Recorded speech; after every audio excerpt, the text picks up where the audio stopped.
Hello guys, welcome to the final round of the group stage in AoE Leagues. I've uploaded the first 4 rounds already in previous videos if you want to watch them, but basically our goal is to get playoffs, okay? So, as it stands, and there's still some results that haven't come in, this is where we are at after 4 rounds. We got the 2-0 over Wien Dinchester. We then got the 1-1 split with Rodrix. We got the 1-1 split with Prisma.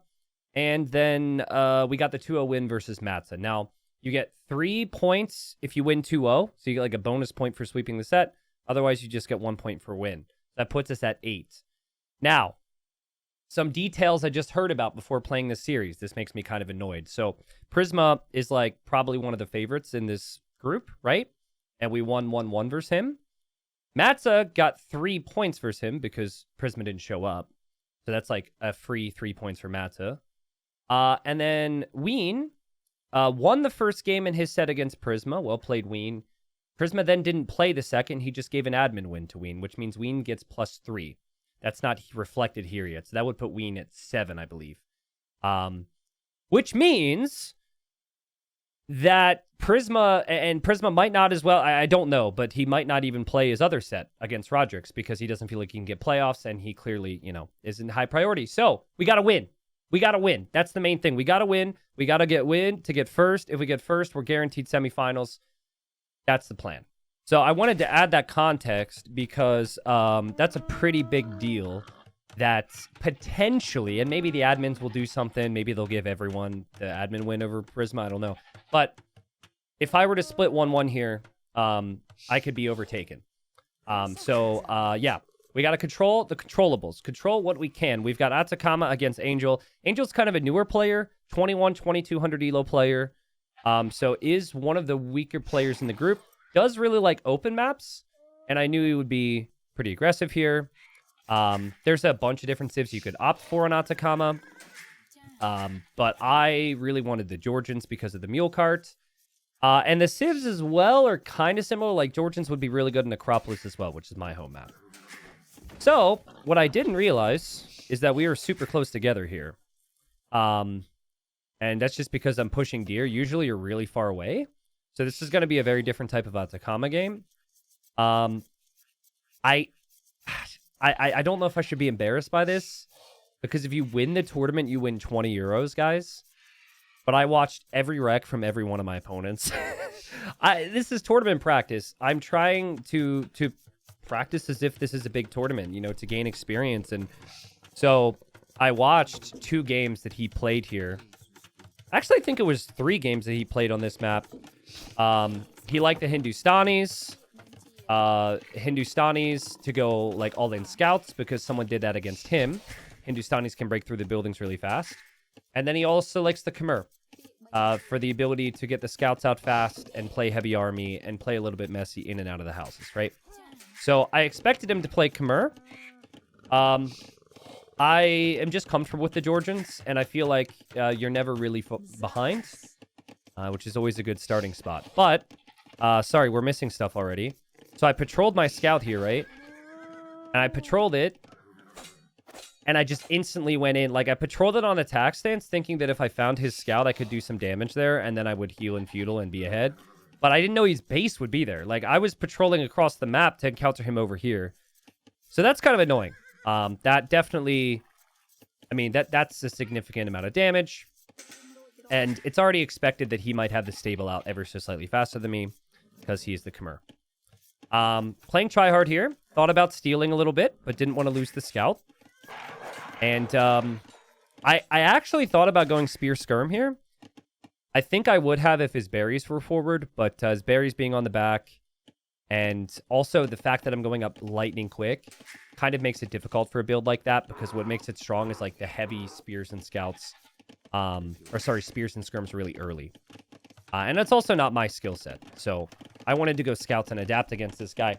I know he's aggressive. I figured he would open strong and early feudal, and if he picked Khmer, that would be his plan. So I wanted the difference maker to be the fact that I will have spears because I have to build that barracks and Khmer typically skip it. And so the expectation then is he is going to switch into archers. So, that's my thinking, is we go scouts as well. Our spears force him into some archer shenanigans, and then we decide on what we do from there. So, stable's coming up for him. Now, I thought I had, like, a really good wood line compared to him, and I guess I do. But when I saw this, I was like, okay. Pretty smart thinking from him. He knows what he's up to. This is the first true test of, like, okay, how sharp is he right now? I've been playing all day, so I'm not very sharp. And boom, we get the hit. That makes me feel so much better. So we're chasing him down here. I haven't seen his stable yet. And he's trying to lure me here so he can kill this scout. We react in the final moments and click the scout away. So I'm starting the small walls here. I didn't get double bit X? Huh. I thought I got double bit X. That's pretty bad that I don't have that upgrade. And here he sees a villager, but he's got a weak scout there. I'm not truly concerned, but I wasn't sure. Some players are going to stay in there for that villager. I wanted to see how much respect he had for me, and it looks like he has a decent amount of respect. I'm actually auto-scouting, well, in a second, because I want that scout to be healthy, and I just don't want to bring it into the army for the time being. And playing safe. I like this little natural wall we've worked towards. I'm eventually going to be able to wall a map that isn't usually very wallable. The rest of his eco is going to be exposed. And so the second I'm walled here, and I have some spears here, I'm feeling pretty comfortable to move forward. Still no eco upgrades. And we're both kind of doing the same thing, except he can't have spears, so he needs he needs the little bubble walls. And we get really fortunate here. First off, we get in, and he has to react. Then he loses a bunch of HP and a scout. And I'm already living the dream. Yeah, he can hide inside of houses. That's an amazing bonus. But that's idle time. That's 6 villagers idle. There he tries to trap me, and I'm not about to be flexed on. So basically, his scouts took damage. His eco's taking damage. I still haven't killed anything, but I'm already feeling like this couldn't have gone any better, considering we only have 1 kill. So he's kind of doing the right things. A little sloppy for me there. I think I set the rally point forward, so we lose the scout. And now I just kind of have to go based on what I see, right?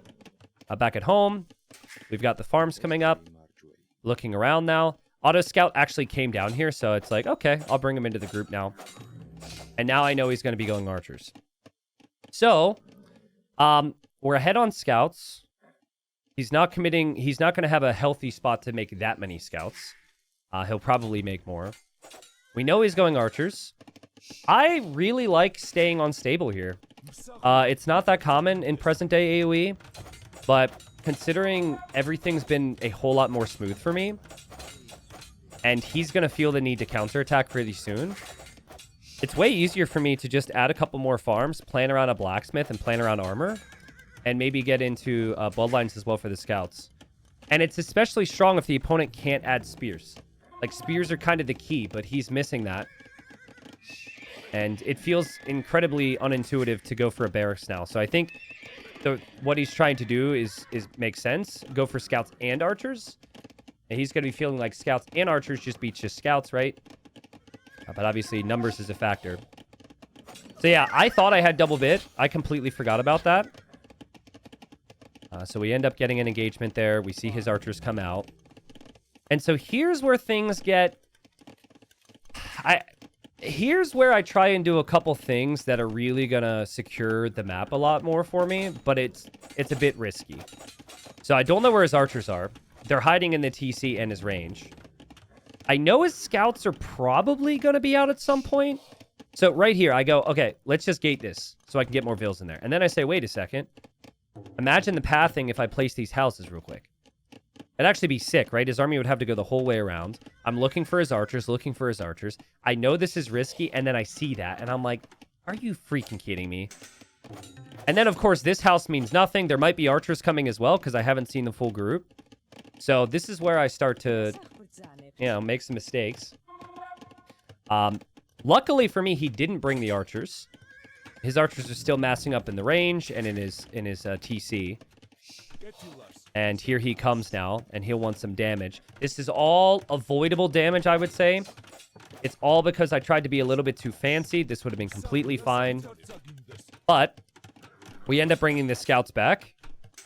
I'm still worried there might be archers, but we already had some HP on this. We have some HP on this. And I don't think knows the house is there. I think he doesn't know the house is here, sorry. And so he tries to click his units that way. And he's like, wait, why won't the units go that way? Why won't the units go that way? This game is stupid. This game is stupid. And then he laughs. And he says pathing. But that's actually proper pathing. It's just he didn't know the housing foundation was there. So I guess the houses paid off. I mean, I only lost one bill. It could have been worse. So now I'm really paranoid about the archers. Wondering if he's going to bring the archers forward. And I decide, let's outpost this so we have vision in the north if he comes this way. And let's move forward. This is actually exactly what I wanted to see. Things could get a little awkward if he camps behind walls or something. But I've got armor in. I've got bloodlines in. And I figured he didn't have many upgrades on his scouts because he had to get fletching. Spend a lot of wood on archers instead of on farms. And it's just full clear. Just perfect game. No, sorry, not a perfect game, but exactly what we need from here. In fact, I think this tower is unnecessary. That was better safe than sorry. But we massacre his army, and he can't do much. He taps out. So, he's lower ranked player. We kind of got some of our harder matches out of the way. This is how I think everyone should play against the Khmer on maps like this. It feels weird because Khmer are good scout sib and maybe one of the best, but I actually think against Khmer, make spears, force them into archers, and then just make more scouts than them with more upgrades. I'm oversimplifying it, but I think it's a really good game plan. They can't add spears with their archers because they won't build the barracks. And ideally, your eco is going to be more set up for, for the scout production, right? 17 farms here. He's got 16, but yeah, he just couldn't find the timings with his fights. We are guaranteed first place, I think, if we win the next one, which would be on my home map, a very similar map. If we lose the next one, there's a chance that we don't get top 2. The chance is there as well, but basically I don't want to leave it up to chance. I got to win the next game. All right.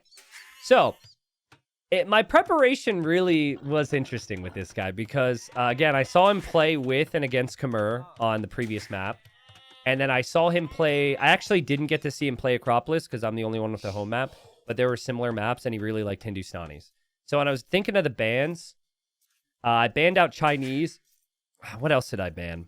I think I banned, like, Magyars. I banned some civs that could either be really stupid economically good, like Chinese, and Magyars, which could do, like, lots of damage early. Persians felt like a really good pick here. Faster working TC, starting with a little bit more res. Basically, I'm always ahead in eco, and I just have to not die with the military.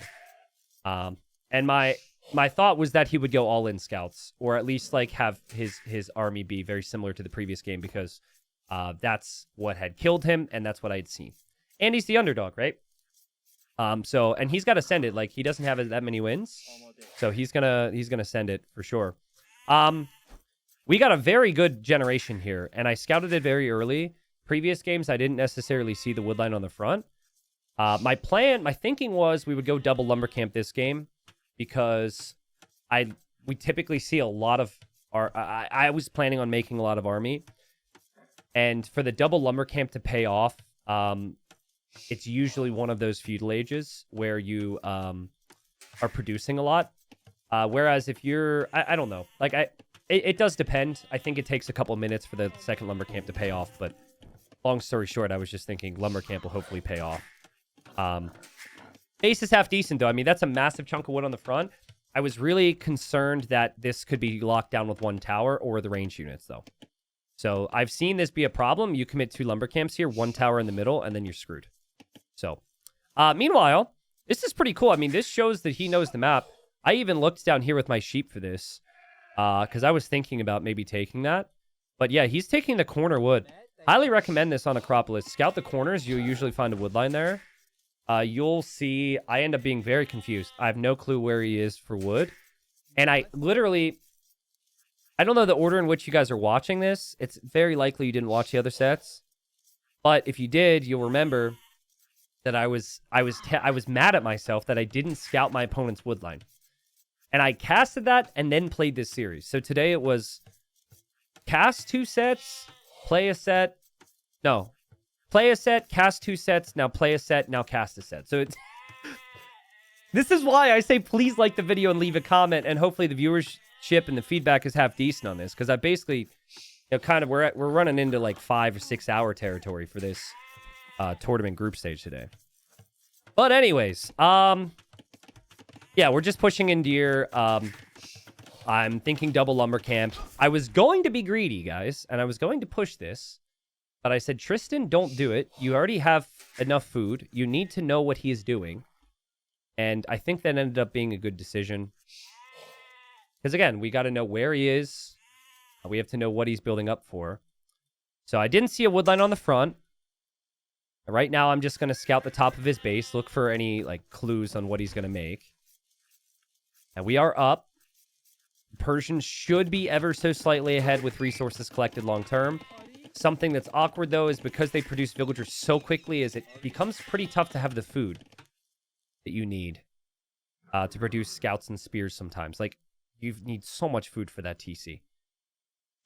You'll see that reflected here as well. Yeah, so I guess maybe I should have checked the corner, but I missed this. So now I'm like, okay, don't see a woodline there. Don't see a woodline there. Didn't see a woodline here. And now I'm going to check here. So I was definitely like, it's in the back of my mind that I don't know where that woodline is. It was really bothering me. And now we see the stable. And, you know, there's a lot to do in early feudal age here, right? Scouting around, produce a couple early spears. You can just tell a little bit of multitasking stuff. Like that scout, I don't know exactly what he's looking at, but he's at home. He's shift queuing these villagers somewhere else. He's maybe getting an eco upgrade. I'm not, maybe it was this. I'm not sure. But that's huge for us. That's huge. But you'll see, I've gone for horse collar because I'm expecting to go like heavy feudal age here. I watched his games and I know he likes to send it in feudal age. I don't have food floating, guys. Like, it's not like I have more than one vill queue. I do not have food floating. So I'm really working towards the farms I need. I know he's going to go scouts, so we're adding the spears and the walls at home. But I'm kind of just chilling right now. I have no interest in moving out. We already killed his scout. We know what he's going to do. And so his spearman's coming forward as well. We are able to click around it. And he skipped horse collar. Skipping horse collar is really good. I think it's greedy to go for horse collar in some situations, especially here. I think his eco is already going to be worse. You got to get the army numbers out fast. And so kind of reminiscent of the previous game, he's going to go to gold. He's going to switch in archers, and he wants this combination, which makes sense because all he's seen from me is spears. So I still want some damage. I still, you know, want to find a woodline from him, so I'm going to go over here. Just hoping, like, maybe this is so sneaky. He thinks I don't know about this. This guy thinks I'm not... He thinks I'm stupid. He doesn't think I'm stupid, but, you know, he pre-walled it because he's smart. So my scouts are not really in a position where they need to be. I do get housed here. Actually, a very good time for me to be housed. Town Watch is going to be a pretty clutch pickup. Look at the vision difference here. Bam. And so now I can see a little bit more, and I'm just waiting. I'm just waiting. I know he's coming with something. I'm still looking around. I want to know, does he have a range? I need to do a better job here, guys. I need to just check that. It's always going to be there. But I was more concerned with not losing scout HP. I still have lots of farms that are going to last us a really long time, and here's an opportunity for him to push forward. See, this is what we're talking about. This is the reason I'm doing this. That is not a skill thing. That is just a mental thing. I need to see that. I need to be looking for it. I do not know it's coming. I'm already preparing myself, kind of like the previous game, for big scouts, big numbers. I'm going to gold because I'm thinking about bloodlines. So the game plan's there. But I need to know the archers are coming. If I know the archers are coming, I have a much better time. And this is like do or die. I think it's not do or die. I could still make playoffs, but I need to win this game is the point. I'm going to pause. I think this is a really interesting scenario. The way I play this is solely because I'm the favorite. Like, if I'm up against Sebastian or something, and I see this situation, I think I freeze up and I'm not exactly sure what to do. Let's watch this now. So you're gonna see what I mean. Wait a second, is there a tree there? Okay, so there is a tree there. So you see how I just kind of wait and I'm just patient? Ends up being really nice because we're not going to lose villagers right away. It's only 2 archers. But, you know, I need more numbers. I need some support here. I need to bring my spears over. But we repair and I pull the vills away. And as he goes into chase, I've got just enough army to potentially fight this back. And, yeah, I mean, we kill off the spear. I think he maybe takes that a bit differently if he's the favorite as well, right? And this gives us a little bit of time. His spearman also goes down here as well. We drop a tower. We already have the other wood line. And that kind of ends up being okay for us. He tried to bring forward the spears. I think he really needed to keep those spears alive. But he loses them. And I'm like, whew, okay. Whew, I'm walled this way. I know it's Scout Archer. It's the same thing as the previous game. He's got the potential to break down my buildings very quickly. The difference here is he has healthy scouts. And his scout number is almost matching ours. And he has spears. So it's a lot more dangerous. He has more damage potential taking down buildings. He has more damage potential in terms of against my army as well. So tower's in a tricky spot for him. And he's trying to reinforce here with spearmen, as he should do. And we're able to pick off those reinforcing spears. We're just not letting him get that group again. It's like this army is going to be on its own. Anything else he wants is going to have a tough time getting there. And he's producing archers. He's producing scouts. Meanwhile, I am losing my houses very quickly to the Hindustani scouts. And I still really want to take an engagement against this. I have armor and I have bloodlines. He doesn't know how many scouts I have in there, but I only have 2. I think he was paranoid. He walled up at home a bunch. So remember, guys, like there's a lot of different things happening. Like he had to wall this. He has spears at home. He's like prepping for a counterattack because he's so invested onto the front. But, yeah, we end up having pretty clean eco when it's all said and done. Our scouts can now somewhat freely move forward. He's got tons of army at the moment. 9 scouts, 8 archers, and I'm just like, okay, just in case we're gonna go to stone for more towers here because the wood line's protected for now, but this could get a little awkward if I have my scouts forward. Now I see the house walls. This tells me his army's coming to my base. Unlikely I can break through very quickly here, so I've got to come home. Until it's such an awkward situation for him. He can't move this way because I've walled. Moves in this way, it's like underneath the hill where my stable is, and there's a tower. So, what he should do, you got to take down my production, man. Take down the stable. The stable's key. And here I start to choke. Unfortunately, we lose that scout because I lost track of the group, trying to group up more units here. House gone. Stable's on the way down. You see what I mean, guys? I have no food. It's crazy. And so, I start to build a tower here. That's to protect this area, but I realize I need that stable. Losing the stable is going to hurt my production big time. So we reposition the tower. Also preemptively garrison some vills. Bit of idle time, of course, but a fight could start soon. Now, he only has 1 spearman in the group, and he doesn't have any scout upgrades, and I have full upgrades. I'm going to garrison my tower here. We're going to get fletching for that tower as well, and we just patrol. Not perfect, because the spearman's actually getting some crazy value, but we patrol, and just like the previous game, scout upgrades, man, are so important, right? And also the numbers, and we clear up his army again. It's 2 games where he tried this scout archer, but he's not quite good enough at the timings, and I think it probably comes back to early feudal and those spearmen, as crazy as it sounds. I think if he has his 2 spearmen there, he can always advance in. He puts me under a lot more pressure. Maybe I lose a couple more villagers. Maybe I panic and maybe I choke behind it. But yeah, he's a good player. He's a really good player. It's those tiny things just come down to experience. And yeah, so we get the win. So very happy with how group stage has played out then. We 2-0'd Matza. We 2-0'd Angel. We 2-0'd Ween Dinchester. We split 1-1 with Rodrix, and we split 1-1 with Prisma. So I believe that confirms that we're first place in the group now. That there is potential that's not the case. Just doing math, that'll give me 3 points. That puts me to 11. The most Rodrix could get is 11.